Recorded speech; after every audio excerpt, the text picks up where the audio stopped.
أعوذ بالله من الشيطان الرجيم.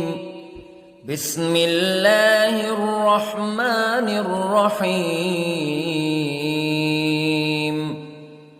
الرحمن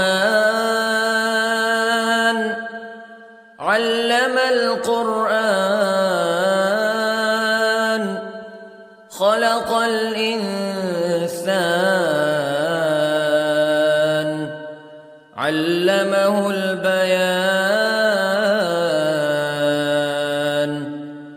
الشمس والقمر بحسبان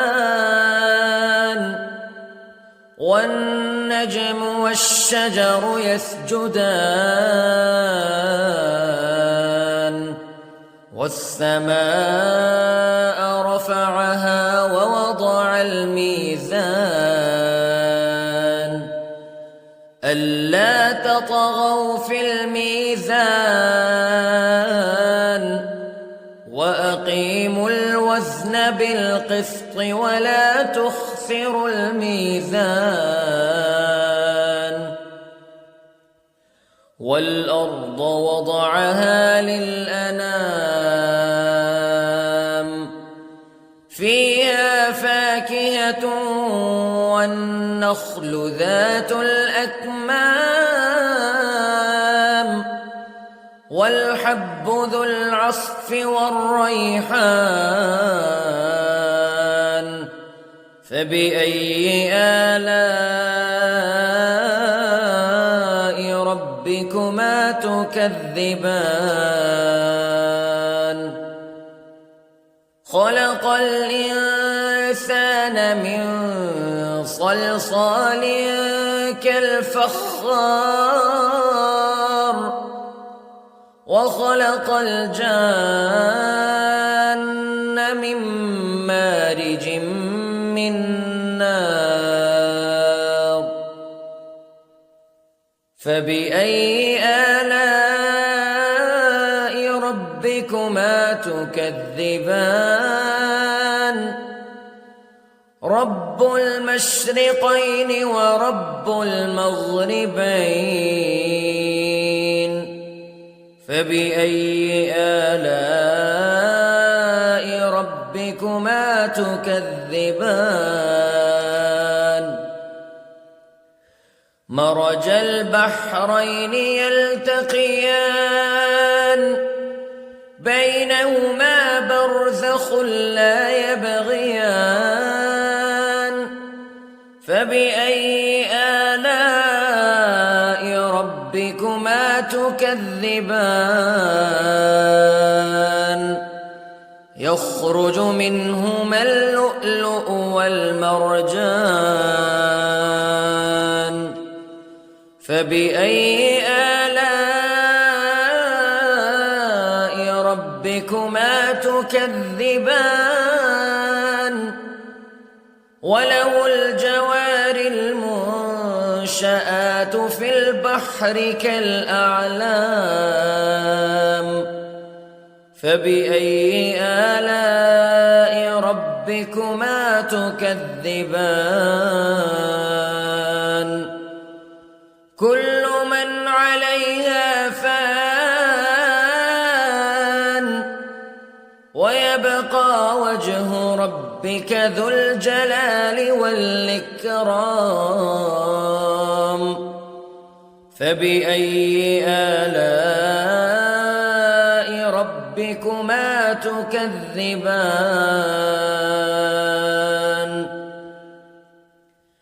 يسأله من في السماوات والأرض كل يوم هو في شأن فبأي آلاء ربكما تكذبان.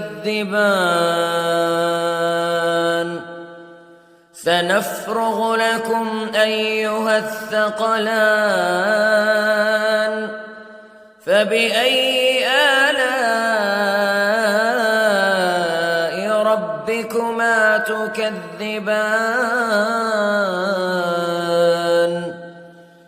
يا معشر الجن والإنس استطعتم أن تنفذوا من أقطار السماوات والأرض فانفذوا لا تنفذون إلا بسلطان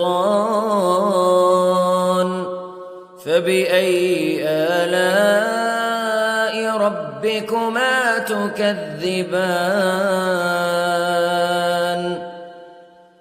يرسل عليكما شواظ من نار ونحاس فلا تنتصران فبأي آلاء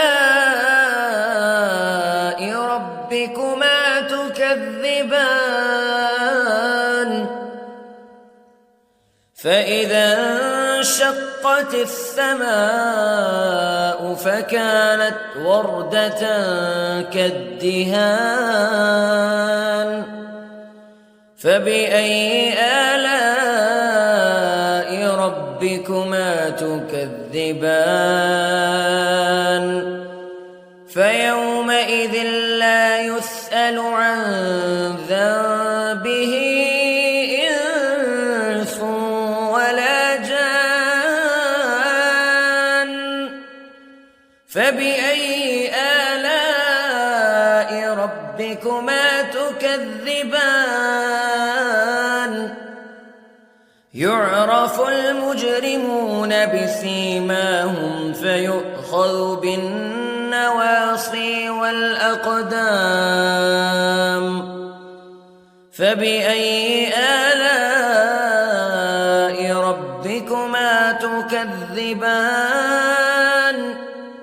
هذه جهنم التي يكذب بها المجرمون يطوفون بينها وبين حميم آن فبأي آلاء ربكما تكذبان ولمن خاف مقام ربه جنتان فبأي آلاء ربكما تكذبان ذواتا أفنان فبأي آلاء ربكما تكذبان فيهما عينان تجريان فبأي آلاء ربكما تكذبان فيهما من كل فاكهة زوجان فبأي آلاء ربكما تكذبان متكئين على فرش بطائنها من استبرق وجنى الجنتين دان فبأي آلاء ربكما تكذبان فيهن قاصرات الطرف لم يطمثهن إنس قبلهم ولا جان فبأي آلاء ربكما تكذبان كأنهن الياقوت والمرجان فبأي آلاء ربكما تكذبان هل جزاء الإحسان إلا الإحسان فبأي آلاء ربكما تكذبان ومن دونهما جنتان فبأي آلاء ربكما تكذبان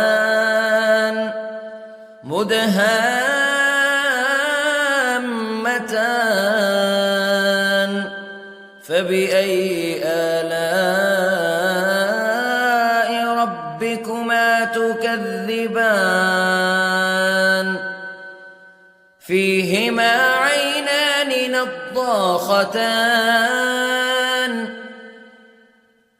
فبأي آلاء